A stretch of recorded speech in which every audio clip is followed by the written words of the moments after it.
दोस्तों NHPC limited की बात करें तो यहाँ पे बहुत बड़ी अपडेट निकल के आ रही है। एनएचपीसी लिमिटेड ने बीईएमएल के साथ में पार्टनरशिप की है। इस पार्टनरशिप के पीछे का मकसद क्या है उसको समझने की कोशिश करेंगे। एनएचपीसी लिमिटेड एक सरकारी नवरत्न कंपनी है। आपको ये पता ही होगा कि company hydro electric power plant के ऊपर काम तो करती है, लेकिन इसका सोलर एनर्जी का पोर्टफोलियो भी है और कंपनी तेज़ी से अपने पोर्टफोलियो को बढ़ा रही है। अब देश में हर घर सोलर रूफटॉप स्कीम भी शुरू हो गई है, उसका फ़ायदा भी कंपनी उठाने को तैयार है। इसके अलावा कंपनी ग्रीन हाइड्रोजन के ऊपर भी काम कर रही है। ऐसे में इसकी प्राइस जो काफ़ी नीचे है, आगे की क्या संभावना है। एनएचपीसी जिसका ग्रीन एनर्जी का बिजनेस है और ग्रीन एनर्जी को लेकर सरकार ने इस समय पूरी तरह से राहत के द्वार खोले हुए, क्या एनएचपीसी के लिए कुछ पॉजिटिव संभावना बनेगी, समझने की कोशिश करेंगे इस वीडियो के माध्यम से। लेकिन फ्रेंड्स, उससे पहले अगर आप पहली बार हमारे चैनल पे आए तो चैनल को सब्सक्राइब कर दीजिए, एक बेल आइकॉन दबा दीजिए ताकि जब भी नया वीडियो बने पहला नोटिफिकेशन आपको मिले। वीडियो पसंद आए तो लाइक से ज़रूर कीजिए। चलो फ्रेंड्स, वीडियो स्टार्ट करते हैं। मैं हूँ आपका दोस्त एस बी दवे और हमारे अपने चैनल ऑनलाइन कमाई में आपका बहुत बहुत स्वागत है। तो सबसे पहले कारोबार की बात कर ले तो जैसे कि आपको ये पता ही होगा कि आज बाज़ार में हमने गिरावट देखी है। माहौल गिरावट का है और आज ऑलरेडी एफआई डीआई दोनों ही बिकवाल थे। काफ़ी दिनों के बाद ऐसा देखने को मिला है कि दोनों ने ही बाज़ार में बिकवाली की है और इस वजह से आज दबाव देखने को मिला।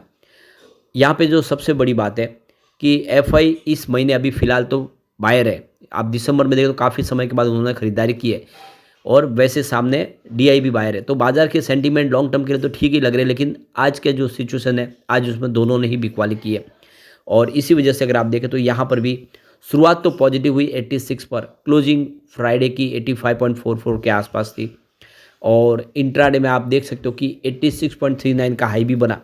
बाजार ने साथ दिया होता तो यहाँ पे तेज़ी बनती, लेकिन जैसे कि बाजार में पूरा का पूरा गिरावट का माहौल था, इस वजह से इसने 85 का लो बनाया इंट्राडे का और अंत में अगर आप देखें तो क्लोजिंग इसकी 85.09 के आसपास रही है, जहाँ पे 0.41% की गिरावट थी। गिरावट बड़ी नहीं थी क्योंकि काफ़ी अच्छी गुड न्यूज़ भी निकल कर आई थी। अब इसकी परफॉर्मेंस देखें तो स्टॉक निचले लेवल से रिकवर हुआ है। आप देख सकते हो कि ये स्टॉक 2 बार 118 को टच कर गया, इसकी ऑल टाइम हाई बनी है वो, और वहाँ से नीचे आ गया, 118 को पार नहीं कर पाया, वहीं से इसने रिटर्न दिया है। अभी फ़िलहाल स्टॉक पिछले दिनों काफ़ी दबाव में गया था, नीचे था। अभी यहाँ पे क्लियरली देख सकते हो कि स्टॉक करीब इस महीने की शुरुआत में आप देखें तो 2 दिसंबर को स्टॉक 81 के आसपास था, यानी इस 81 के स्तर से इसने तेज़ी बनानी शुरू की और आप देख सकते हो कि यहाँ पे लगभग 3 दिन तक लगातार आपको 81 के आसपास क्लोजिंग देखने को मिलेगी। 2 और 3 दिसंबर 2 दिन तो यहाँ पे पॉजिटिव क्लोजिंग थी, लेकिन 4 दिसंबर को इसमें कुछ गिरावट हुई, स्टॉक 81 के आसपास था, लेकिन 5 दिसंबर से स्टॉक में तेज़ी बननी शुरू हुई। आप देख सकते हो कि 5 दिसंबर को स्टॉक 82 के आसपास था, वही स्टॉक 6 दिसंबर को 84 तक चला गया और 9 दिसंबर को स्टॉक आ गया 86 तक और इंट्राडे में तो 9 दिसंबर को 88 को इसको टच कर दिया, एक बढ़िया शानदार हाई बनी। उसके बाद स्टॉक फिर से नीचे आया और अब देख सकते हो फिर से 85 के स्तर के आसपास है, तो बड़ी तेज़ी से आगे बढ़ नहीं पा रहा है। ऊपर के लेवल पे देखो दबाव देखने को मिल रहा है, लेकिन जल्दी ये पे सिनेरियो चेंज होता हुआ दिखाई देगा। वॉल्यूम यहाँ पे देखें तो पिछले 1 महीने पहले इसका 3 करोड़ का वॉल्यूम था, 1 करोड़ की डिलीवरी उठाई गई थी। 1 वीक पहले 2 करोड़ का वॉल्यूम होता, सामने 85 लाख की डिलीवरी उठाई गई थी। फ्राइडे को 1 करोड़ का वॉल्यूम था, 71 लाख की डिलीवरी उठाई गई थी और आज भी देखें तो 1 करोड़ के आसपास का ही वॉल्यूम है, जब एक जैसे वॉल्यूम में ही कामकाज हो रहा है। तो यहाँ पे जो बड़ी अपडेट निकल के आ रही है, एनएचपीसी लिमिटेड ने मंडे को एक पार्टनरशिप का ऐलान किया है बीएमएल के साथ में और इस पार्टनरशिप का मकसद है कि यहाँ पे देख सकते हो कि हाइड्रो इलेक्ट्रिक पावर प्लांट के लिए डिसलेटिंग और ड्रेजिंग साधनों की उसको व्यवस्था करने के लिए, उसका सॉल्यूशन प्रोवाइड करने के लिए पावर प्लांट के ये पार्टनरशिप की गई है। तो इस पावर प्लांट की जो पार्टनरशिप हुई है, आप देख सकते हो इसके माध्यम से जो नहर है, जो पुल है, उसको तेज़ी से सफाई की जाएगी और जो जल मार्ग है, तटीय क्षेत्र है, तालाब झील है, उसकी ड्रेजिंग और डिसलेटिंग कार्यों का मानसून के दौरान जल जमाव जो होता है उसको कम करने में मदद करेगी। तो नई टेक्नोलॉजी के माध्यम से हाइड्रोलिक पावर प्लांट की जो तेज़ी से वहाँ पे जो भी मानसून के वक्त में प्रॉब्लम होती है उन सब के सफाई के लिए ये दोनों मिलकर काम करेंगे। तो इसके लिए एनएचपीसी लिमिटेड और बीएमएल के बीच में एक मोमेंटम ऑफ अंडरस्टैंडिंग यानी एमओयू साइन किया गया है और इसके माध्यम से दोनों कोऑपरेट करेंगे अपने हाइड्रो इलेक्ट्रिक पावर प्लांट को वहाँ पे हर तरह की प्रॉब्लम है उसका निपटारा लेने के लिए और उसकी एफिशिएंसी बढ़ाने के लिए ज़्यादा से ज़्यादा बिजली का निर्माण हो पाए। तो यह देखिए पायलट प्रोजेक्ट के तौर पे इसको लागू किया जा रहा है और अगर आने वाले समय अगर आप देखें तो हाइड्रो इलेक्ट्रिक पावर प्लांट का जो आने वाले समय जो इसकी बेहतर परफॉर्मेंस देखने को मिलेगी, तो इसके दूसरे जो पावर प्लांट है एनएचपीसी के, वहाँ पर भी यही टेक्नोलॉजी के माध्यम से आगे बढ़ा जाएगा, ऐसी पार्टनरशिप की जाएगी। तो फिलहाल ये पायलट प्रोजेक्ट है जिसके माध्यम से कितना तेज़ी से ये काम होता है, जो उनकी प्रॉब्लम है उसका निपटारा होता है, उसके ऊपर सारा दारोमदार है। अब इस मौके पे एनएचपीसी के चेयरमैन और मैनेजिंग डायरेक्टर आर.के. चौधरी का कहना है कि हम दोनों की जो पार्टनरशिप का मकसद है कि जो हमारा जो मेंटेनेंस कॉस्ट है उसको कम करना है, इसके अलावा जो पावर जनरेशन एफिशिएंसी उसको बढ़ाना और जो रिन्यूएबल एनर्जी के जो प्रोजेक्ट है उसमें तेज़ी लाना। और इस पार्टनरशिप के माध्यम से देख सकते हो कि पावर सेक्टर में आगे बढ़ने की संभावना काफ़ी पॉजिटिव हो जाएगी और तेज़ी से हम बिजली का निर्माण कर पाएंगे। इसके लिए हमने ये पार्टनरशिप की है। अब इसी मौके पे बीएमईएल के सीएमडी शांतनु रॉय का भी कहना है कि हमने आपस में हाथ मिलाया है और इसका मकसद है कि एक एडवांस टेक्नोलॉजी के माध्यम से डिलीटिंग और ड्रेजिंग का जो कामकाज है उसको आसान करना और हाइड्रो इलेक्ट्रिक पावर प्लांट के लिए जितना हो सके कंट्रीब्यूशन करना है और ज़्यादा से ज़्यादा मात्रा में जल्दी से जल्दी जो प्रॉब्लम है उसको प्रॉब्लम का निपटारा करना है नई टेक्नोलॉजी के माध्यम से। तो एक बहुत बड़ी गुड न्यूज़ है और आने वाले समय इसका फ़ायदा देखने को मिलेगा।